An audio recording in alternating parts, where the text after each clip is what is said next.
You start it? Yeah. Hey everybody, it's Lance Christmas. And Karen Sircone. Happy Halloween. Halloween is here.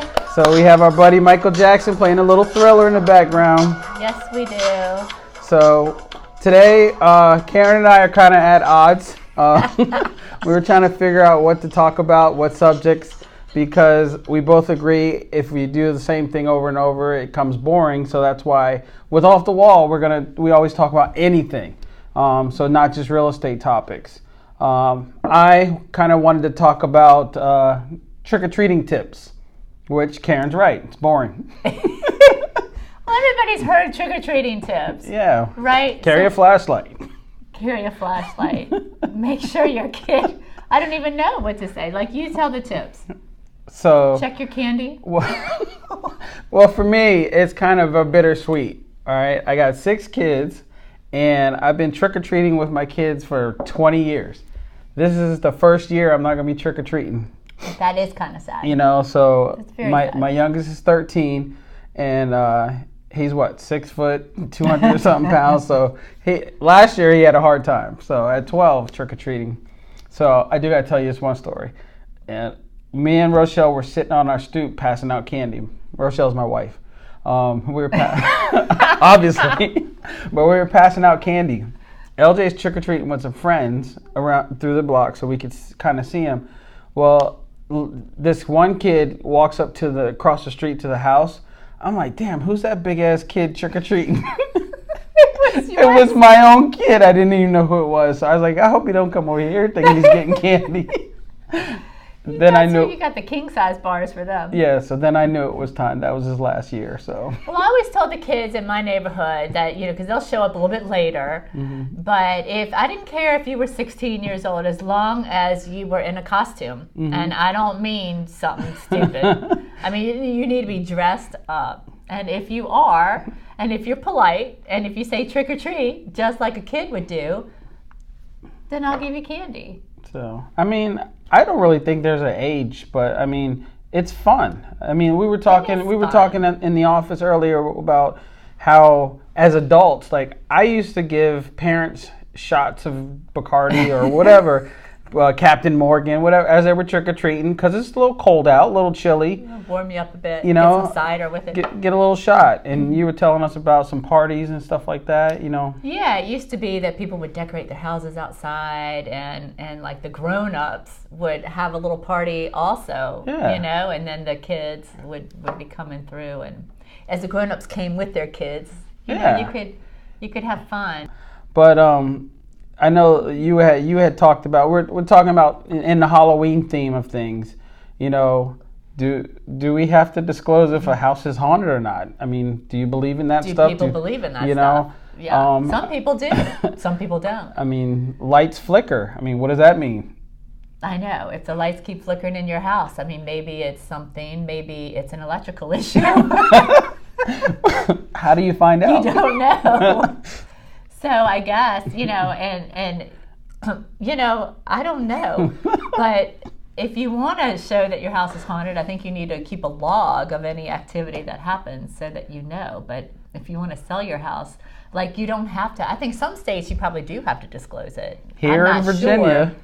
Here in Virginia, you don't. Well, the funny thing is a lot of houses are built on old battlegrounds and things like that. So I know where we live, where you live, mm-hmm. They're old battlefields. I mean, we actually had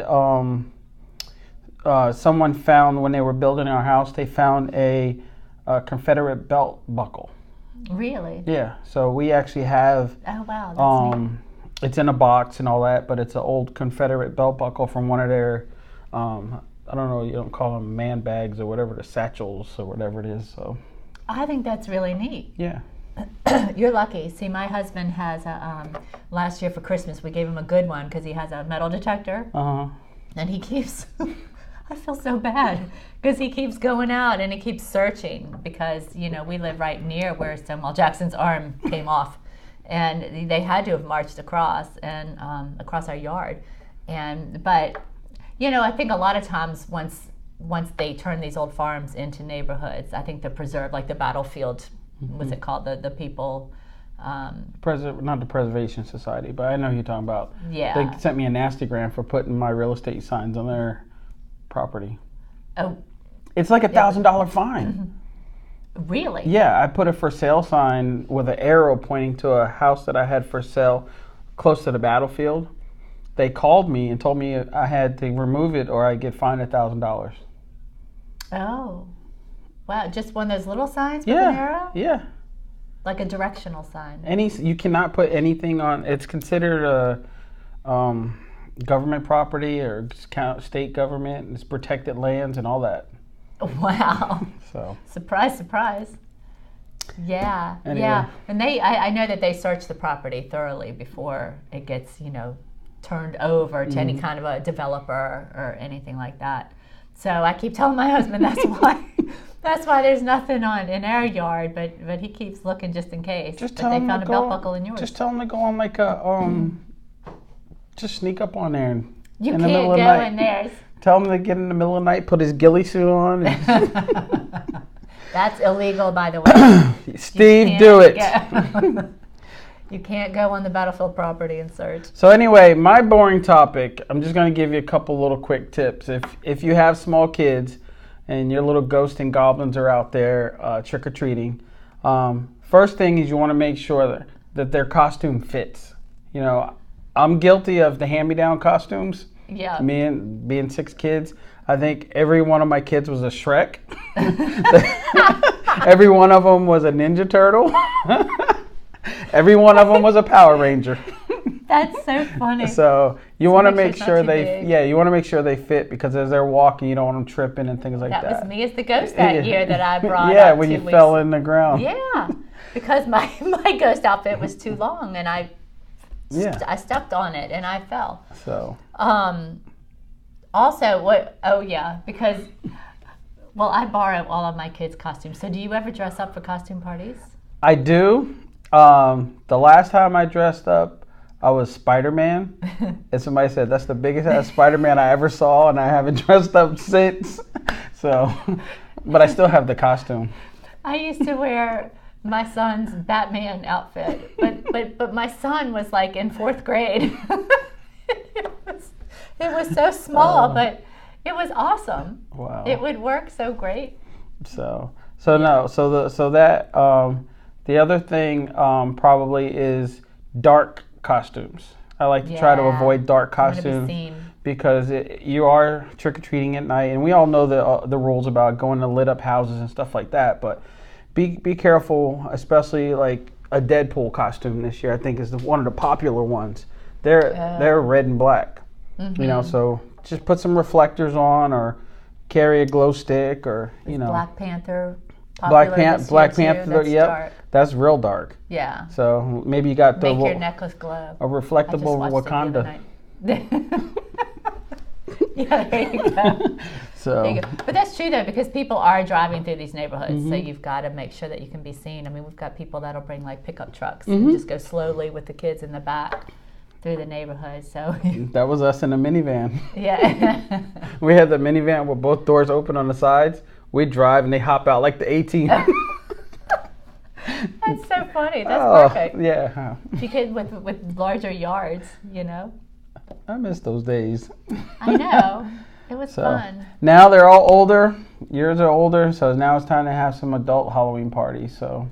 That's right. So I think I'm going to have to set up the table at the end of the driveway this year and get my neighbors that live all around me. I'm just going to have to make everybody come out to my table. So I say we challenge Karen to make this happen and record it and then share it with us. With the party? Yes, I want to see some party. I want to see some footage. See some party? All right. Well, you do the same. No parties for me. No parties? No. I'm going to football games. Tonight for Halloween? No, actually, no. I'm going to UVA game on Friday, that's why. Oh, you are? Yeah, UVA Pitt game.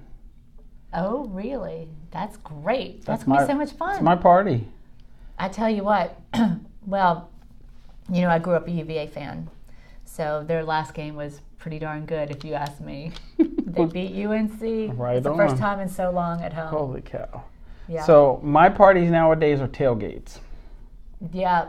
So Me too. That's all I'm looking to do. I'll be tailgating at West Liberty. I'll be tailgating not at Riverbend because I'll be coaching, but you'll be coaching. But you got to travel now to see your boy play. So we'll be tailgating. Tailgate up in West Virginia. I'll be borrowing somebody's cargo tailgate. Yeah, that's right. That's fun though. What a fun day that is. So Lance got to go. Lance and Rochelle and your son LJ, right? Yep. You all went up to his son Maceo's college because Maceo plays football. Yep. In school now. So yeah, so like I said, we're proud. And Nick just got accepted to WVU. Yeah, so we're very proud of him. So as you can see, we're both gonna be going up to West Virginia next year. Although Nick does not play he doesn't play football. So, but we still like to he's gonna be playing something. So, all right. So last thing, what's your favorite Halloween candy? My favorite Halloween candy is probably, well, my favorite is truffles, but they don't give truffles away for Halloween. So I guess you'd say Milky Way. Milky Way. I like Butterfingers. That's mine. Oh, I like those too. So I could dig a Butterfingers. So I know when we grew up, we always wanted to go to the rich neighborhoods because they gave like the full-size bars. Yeah, the king size. And we always had bed sheets as our bags. So, or not like the pillowcases. Yeah. Oh my gosh, we come back with. Oh geez. Now, do your kids share? Like, do they put everything together, or do? Heck no. Oh. No way, but they trade. Mine too. So what we usually make them do, we make them put it all on the table. Everyone's on the table, and then we would go through it, of course, and then we'd let them keep like maybe 5 or 6 of their favorites, and then everything else shared. Oh. And then next thing you know, the next Halloween comes around, and we still have the frickin' bowl with the candy from last year in there that the kids didn't want. Yeah. That then you got to get rid of. I know I got yelled at because my husband and my son didn't like the candy that I picked for this year. What'd you pick? Like it was like more hard candy, like Nerds and Laffy Taffy and stuff like that. Yeah, they were like, "Why did you get that?" What about Reese Cups? I know. I don't know why I got that. Kids love Reese Cups. It was just I saw a bag at the store and I grabbed it. You were skimping. It was bad. It is bad. Go get some Reese Cups. Tell her to get some Reese Cups. Oh my gosh. So, if you're watching this right now, reply down low. Get Reese Cups. Do you decorate your house at all? We used to. And actually, Rochelle was talking about this the other day as we were walking through Walmart because I already decorated for Christmas. And she's talking about how, we didn't decorate for any of the holidays this year. Like Easter, St. Patrick's Day. I mean, every holiday, she used to decorate for everything. We have boxes of stuff. We hang a big spider, so I sit on the front porch, and then my daughter puts spider webs all through the bushes and going up, and so there's 3 steps up to the front door, and she rigs, and I do it now. She won't be here, so I'll do it though. I rig this big spider. The body's about this big, so then his legs come out, so he's about this big. Then he's hanging. And the kids will see him, and they're like, ah, and then I can release it, and he'll drop. But he doesn't land on you. But you're one of the houses I avoid when I was little.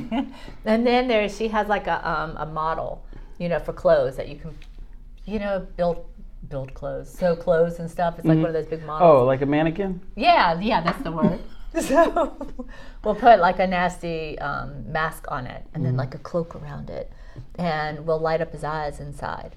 And then he sits out there. So everybody has to walk past him through the spider webs with the spider to come up and get their candy. So if there's little ones and they don't like it, then I just go out in the yard and meet them. Yeah, see, I avoid all that. I don't watch scary movies. I don't either. I don't like scary movies. My last scary movie that I watched was Children of the Corn. That was in the 80s, wasn't it? Thank you. I did watch. Let me back up. I watched Nightmare on Elm Street because that was the cool scary movie though. I was in high school, so I had to be cool with the girl. I was Oh my gosh. So, but yeah, Children of the Corn. Cool screaming your head off. On the inside. Only on the inside. I'm like a karate man. I bruise on the inside. Oh my gosh. So. No. But I guess that's all of our time for today. Tell Karen get some Reese cups. Yeah, I will. So, I'll go out and get some chocolate. Everybody have a good, safe, happy Halloween, and we will talk with you soon. Bye. Have a great week.